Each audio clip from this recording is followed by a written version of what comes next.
El motor del yate de lujo ronronea suavemente mientras navega en aguas del Mar de Cortés. Es el año 2006, es de noche, y la brisa del Pacífico sopla con la calmosidad de quien no sospecha que sus últimas horas de libertad están contadas. A bordo, Francisco Javier Arellano Félix, conocido en el submundo criminal como el Tigrillo, recorre la cubierta de madera pulida del barco. Tiene 37 años. Su cabello es oscuro. Su mirada es la de un hombre acostumbrado a ver muerte, acostumbrado a tomar decisiones que otros hombres jamás podrían tomar.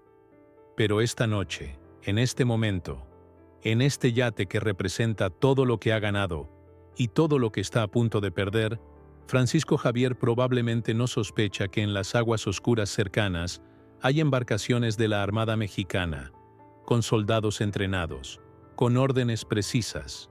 No sospecha que su nombre ha sido rastreado, que sus movimientos han sido monitoreados durante semanas, que las horas de su libertad se cuentan ya en minutos.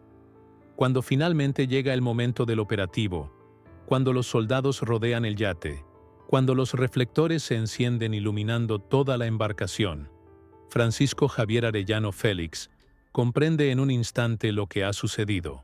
El imperio que su familia había construido durante más de una década. El poder que había sido absoluto en Tijuana. El miedo que había inspirado en ciudades enteras. Todo eso ha sido insuficiente para salvarlo.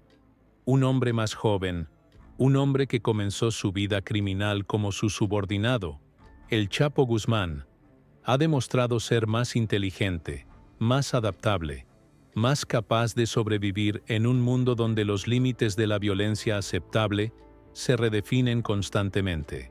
La captura de El Tigrillo en esa noche del 2006 no fue simplemente un acto más de una autoridad persiguiendo narcotraficantes. Fue el acto final de una dinastía, el momento en que la última figura significativa de los Arellano Félix era removida del tablero. Era la confirmación de que la era del dominio arellano había terminado.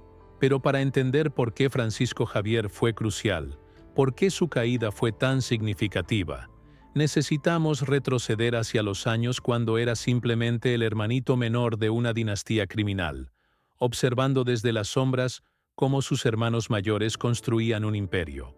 Francisco Javier Arellano Félix nació en 1969, en una época cuando el narcotráfico mexicano era todavía una empresa regional, cuando un capo podía construir su fortuna sin la presencia de rivales igualmente organizados.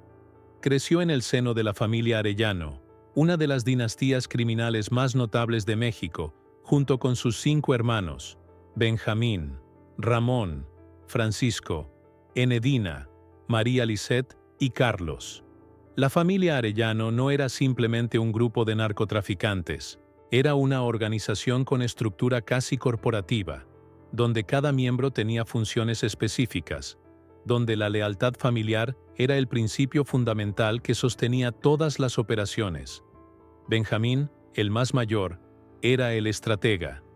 Era el que pensaba en el largo plazo, el que entendía que el narcotráfico necesitaba estructura, que necesitaba pensamiento empresarial para perdurar. Ramón era el ejecutor, el que encarnaba la violencia desmedida, el que creía que todo problema podía ser resuelto con intimidación y asesinato. Pero Francisco Javier era diferente de ambos. Era el hermano más joven de los varones, y su posición en la jerarquía familiar reflejaba esa realidad. No tenía la autoridad de Benjamín ni la notoriedad de Ramón. Tenía que aprender observando, tenía que construir su propio espacio dentro de una estructura que ya estaba completamente establecida. Desde su juventud, Francisco Javier mostró una característica que lo distinguía de sus hermanos mayores: pragmatismo. Mientras que Ramón parecía disfrutar de la violencia, mientras que Benjamín la usaba como herramienta para un objetivo mayor, Francisco Javier veía la violencia simplemente como un problema que necesitaba solución. No era sadista, no era estratega frío, era operador. Alguien que entendía que en el negocio del narcotráfico hay cosas que simplemente necesitan hacerse y que alguien tiene que hacerlas. Durante los años 80 y 90, Mientras el cartel de Tijuana crecía y consolidaba su dominio en la frontera de Baja California, Francisco Javier asumió responsabilidades graduales. Manejaba operaciones de tráfico en puertos específicos. Coordinaba llegadas de cocaína desde Colombia. Supervisaba la distribución hacia las calles de California. No era trabajo glamoroso. Era trabajo de logística, de coordinación, de asegurar que lo que necesitaba llegar, llegara sin pérdidas. Pero era trabajo que requería precisión.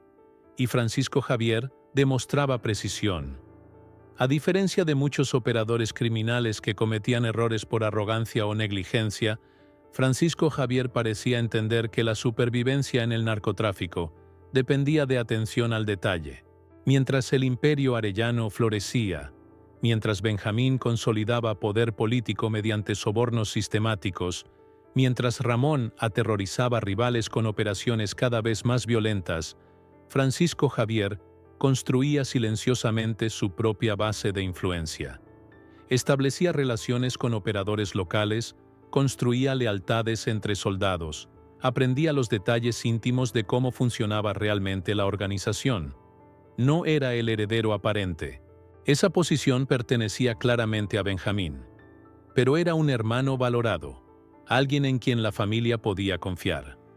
Cuando el cartel de Tijuana y el cartel de Sinaloa entraron en confrontación abierta en 1993, con el incidente del aeropuerto de Guadalajara, Francisco Javier fue parte de esa guerra desde sus primeras etapas. Participó en operaciones de represalia, en vigilancia de rivales, en coordinación de respuestas. Pero mientras que Ramón parecía personalmente obsesionado con destruir al Chapo, mientras que Benjamín pensaba en términos de control territorial, Francisco Javier veía la guerra de manera diferente. Veía que el cartel de Sinaloa estaba creciendo más rápido, que sus alianzas eran más fuertes, que su estructura era más flexible. Veía que los Arellano Félix estaban ganando batallas particulares pero perdiendo la guerra en su totalidad. Durante el periodo más álgido de la violencia, entre 1995 y 2002, Francisco Javier estuvo presente en muchas de las operaciones más significativas del cartel, pero su nombre no aparecía en las mismas listas de más buscados que los de sus hermanos mayores. No había corridos que cantaran sus hazañas. No había historias que lo retrataran como una máquina de matar. Para la mayoría de las autoridades, Francisco Javier era simplemente otro operador dentro de una organización grande. Esto le permitió operar con relativa libertad comparado con la presión que enfrentaban Benjamín y Ramón. Pero en 2002, todo cambió. En cuestión de meses, el imperio arellano experimentó la pérdida catastrófica de sus dos figuras más visibles. El 10 de febrero, Ramón fue asesinado en Mazatlán, ya sea por sicarios rivales o en enfrentamiento con fuerzas federales, dependiendo de qué versión se crea. Era el fin de Ramón, el hombre que durante años había sido la cara pública de la violencia del cartel, el hombre que Joaquín Guzmán había declarado objetivo de muerte. 3 meses después, el 9 de marzo, Benjamín fue capturado en Puebla. La captura fue relativamente simple, casi anticlimática. Benjamín estaba durmiendo en un departamento cuando las autoridades lo encontraron. No hubo tiroteo épico. No hubo última resistencia desesperada. Simplemente fue arrestado. Con esos 2 eventos sucediendo en tan rápida sucesión, la estructura de liderazgo del cartel de Tijuana quedó descapitalizada. Los 2 hombres que habían dirigido sus operaciones, que habían tomado las decisiones estratégicas, que habían mantenido a la organización funcionando, desaparecieron. Lo que quedó fue un vacío de poder. Enedina, la única hermana que permanecía en libertad, heredó nominalmente el cargo, pero Enedina no era operadora. Enedina era administradora, alguien que manejaba los aspectos financieros, que supervisaba lavado de dinero, que administraba recursos. No era persona entrenada para ejecutar violencia, para tomar decisiones tácticas en tiempo real, para responder a amenazas inmediatas de rivales. Es en este momento, en este vacío de poder, cuando Francisco Javier asume un papel que nunca había esperado tener que asumir. De pronto, el operador, el coordinador silencioso, El hombre que trabajaba en las sombras se convierte en figura central.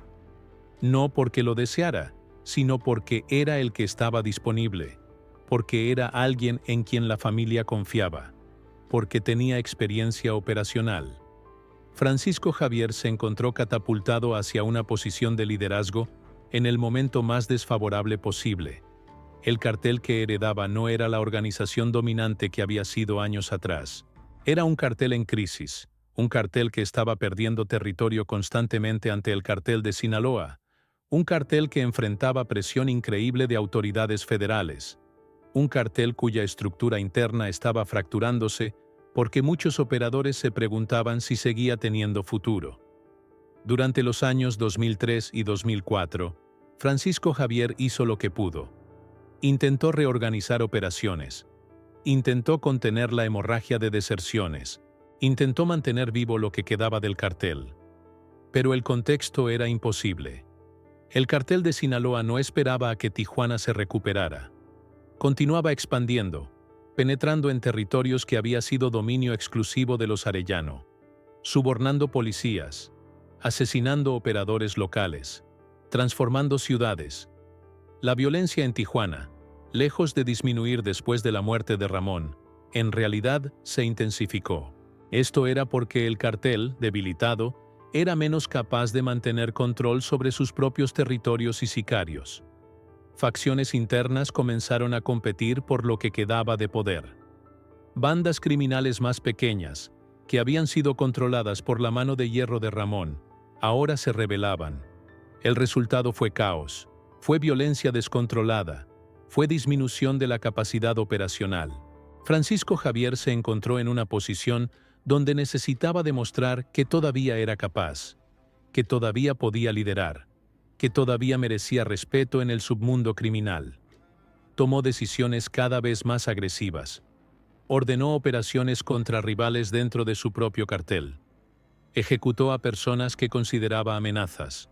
Intentó reconstruir mediante el mismo método que Ramón había usado: intimidación y violencia. Pero lo que funcionaba para Ramón en los años 90, cuando el cartel era indiscutiblemente el más poderoso de la frontera, no funcionaba para Francisco Javier en 2003, cuando el cartel estaba en franca decadencia.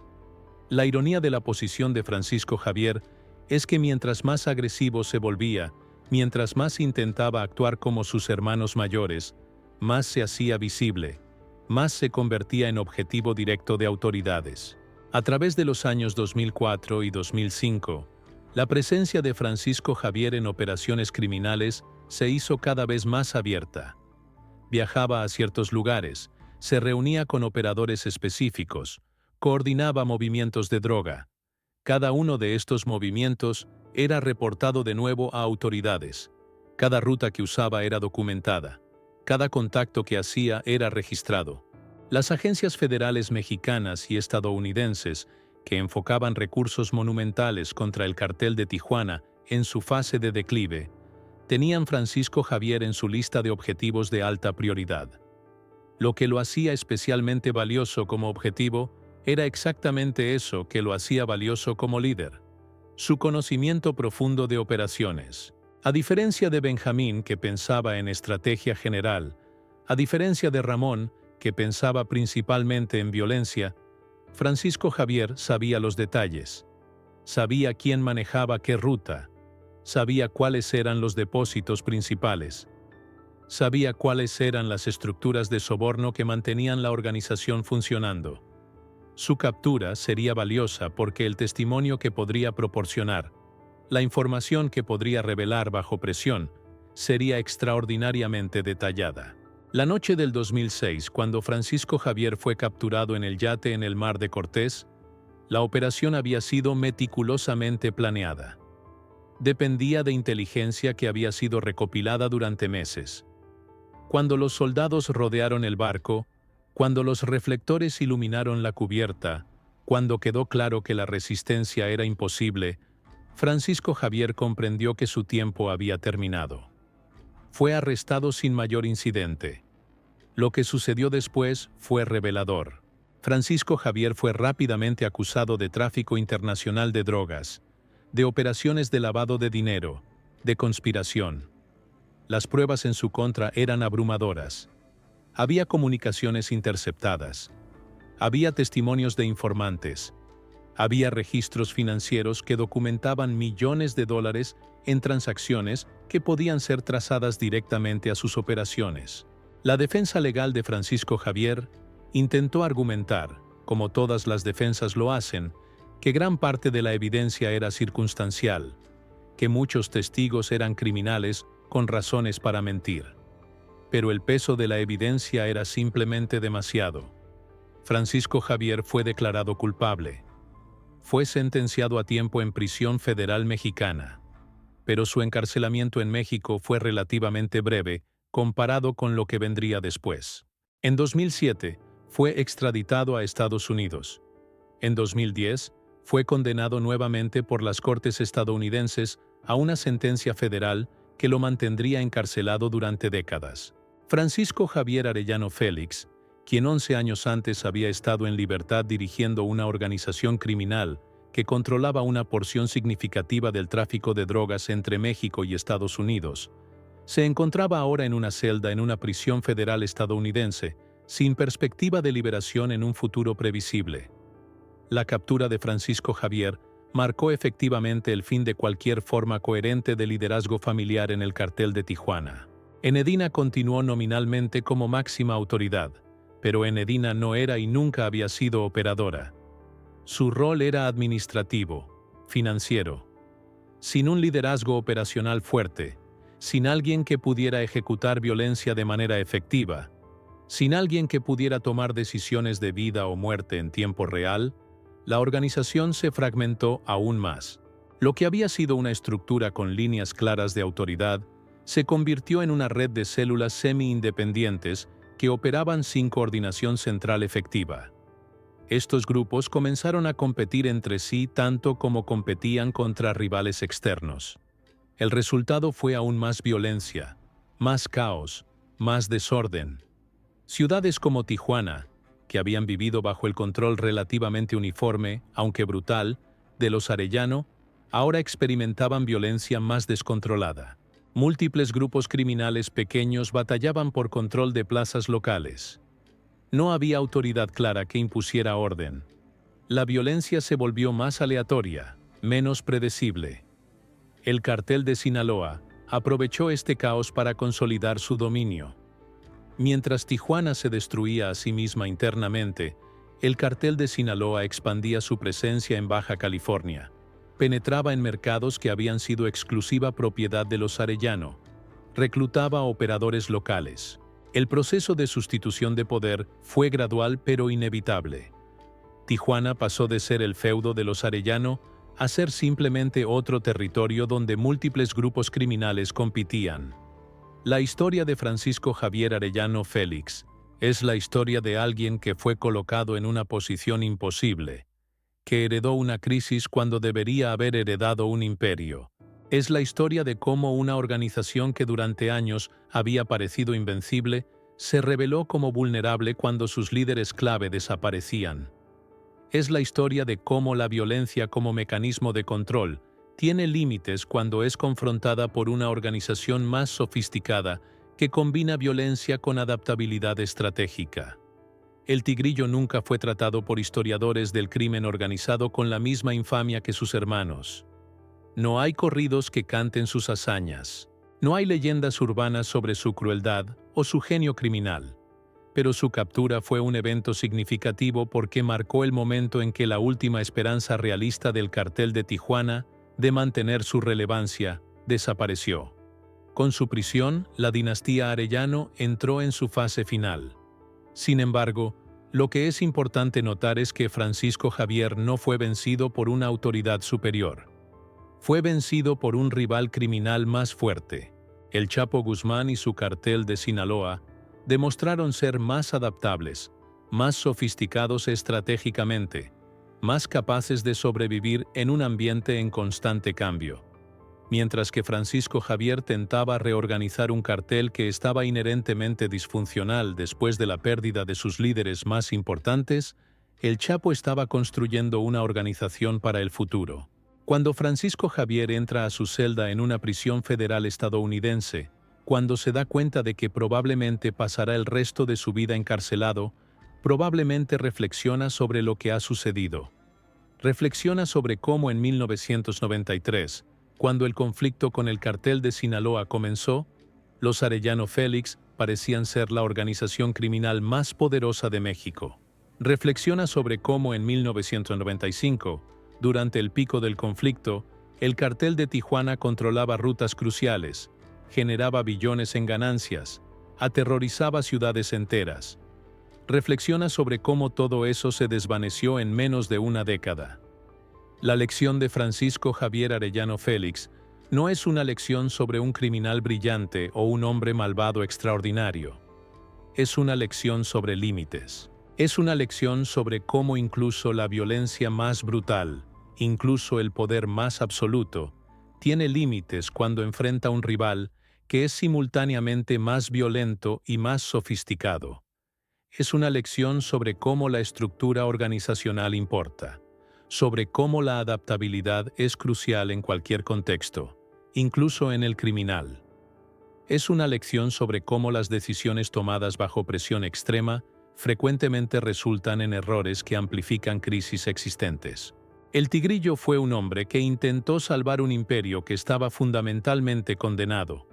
Intentó usar las herramientas que habían funcionado para sus hermanos mayores en una época diferente, contra enemigos diferentes, en un contexto estratégico completamente transformado. Esas herramientas se revelaron inadecuadas. Hoy, Francisco Javier Arellano Félix cumple su sentencia en una prisión estadounidense, alejado del submundo criminal que gobernó durante años, alejado de la familia que lo llevó a la posición que ocupó, alejado de la libertad.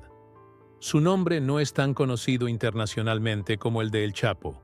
Sus acciones no son tan legendarias como las de Ramón, pero dentro del submundo criminal mexicano, su nombre se pronuncia como símbolo de algo muy específico. El momento en que la dinastía Arellano comprendió que su era había terminado, que la violencia extrema no era suficiente para vencer a un rival mejor organizado, que el futuro pertenecía a otras estructuras, a otras formas de entender el negocio del narcotráfico. La captura de El Tigrillo fue, en muchos sentidos, la captura de la última esperanza. Con su prisión, el cartel de Tijuana entró en su declive final, un declive del cual nunca se recuperaría completamente. La guerra entre Tijuana y Sinaloa ya tenía un vencedor definitivo.